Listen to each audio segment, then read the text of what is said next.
بسم اللہ الرحمن الرحیم۔ آج کا ہمارا موضوع ہے غزوہ خیبر۔ غزوہ خیبر اس غزوہ کو کہتے ہیں جو 7 ہجری کو مسلمانوں اور یہودیوں کے درمیان لڑی گئی، کیونکہ یہود نے دوسرے عرب قبائل کے ساتھ مل کر مسلمانوں کے خلاف سازش کر کے امن کے معاہدوں کو توڑا۔ خیبر یہودیوں کا مرکز تھا جو مدینہ سے 150 کلومیٹر شمال میں واقع تھا۔ اس جنگ میں 10,000 یہودیوں کا سپہ سالار مرہم نامی شخص تھا، جس کا مقابلہ نبی اکرم صلی اللہ علیہ وسلم کے صرف 1600 مسلمانوں کے ساتھ کر رہے تھے۔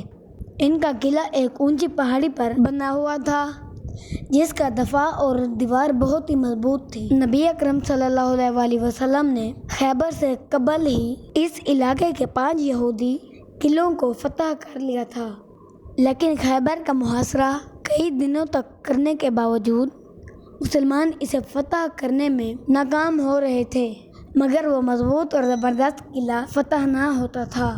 نبی اکرم صلی اللہ علیہ وسلم نے حضرت عامر کو لشکر کا امیر بنایا اور حملے کے لیے بھیجا، لیکن وہ شہید ہو گئے۔ اس کے بعد کئی صحابہ کو امیر بنا کے بھیجا، لیکن قلعہ فتح کرنے میں ناکام رہے اور سپاہیوں میں یہودیوں کے جنگجوؤں کا خوف بیٹھ گیا۔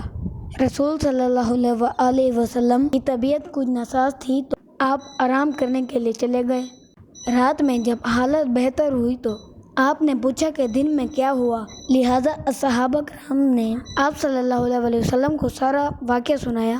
اس پر نبی اکرم صلی اللہ علیہ وسلم نے فرمایا کہ کل میں علم اس شخص کو دوں گا جو اللہ اور اس کے رسول سے محبت کرتا ہے اور اللہ اور اس کے رسول بھی اس سے محبت کرتے ہیں۔ وہ کردار ہے اور میدان سے اس وقت تک فرار نہ ہوگا جب تک اللہ اس کے ذریعے خیبر کو فتح نہ کروا لے۔ راوی بیان کرتا ہے اس رات کسی کو نیند نہ آئی اور سب اضطراب میں تھے۔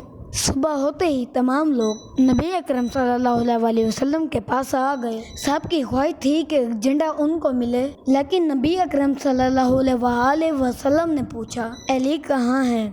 کسی نے بتایا کہ علی کی آنکھ میں بہت تکلیف ہے، اس لیے وہ آرام کر رہے ہیں۔ نبی اکرم صلی اللہ علیہ وسلم نے حکم دیا کہ انہیں بلاؤ۔ حضرت علی علیہ السلام تشریف لائے اور آپ صلی اللہ علیہ وسلم نے اپنا لافدین حضرت علی علیہ السلام کی آنکھ پر لگایا اور پھر آپ کے حق میں دعا کی، اور دعا کرتے ہی وہ ایسے شفا یاب ہو گئے گویا ان کو کبھی تکلیف ہی نہ ہو۔ آپ صلی اللہ علیہ وسلم نے جھنڈے کو پہلے مولا علی علیہ السلام کے ہاتھ میں دیا اور نصیحت کرتے ہوئے فرمایا، اے علی، پہلے ان سے نرمی سے بات کرنا اور انہیں اسلام کی دعوت دینا۔ خدا کی قسم، اگر تمہارے ذریعے سے ایک آدمی بھی ہدایت کے راستے پہ آ گیا تو یہ اللہ کی راہ میں ایک سرخ اونٹ صدقہ کرنے سے بہتر ہے۔ مولا علی علیہ السلام لشکر سمیت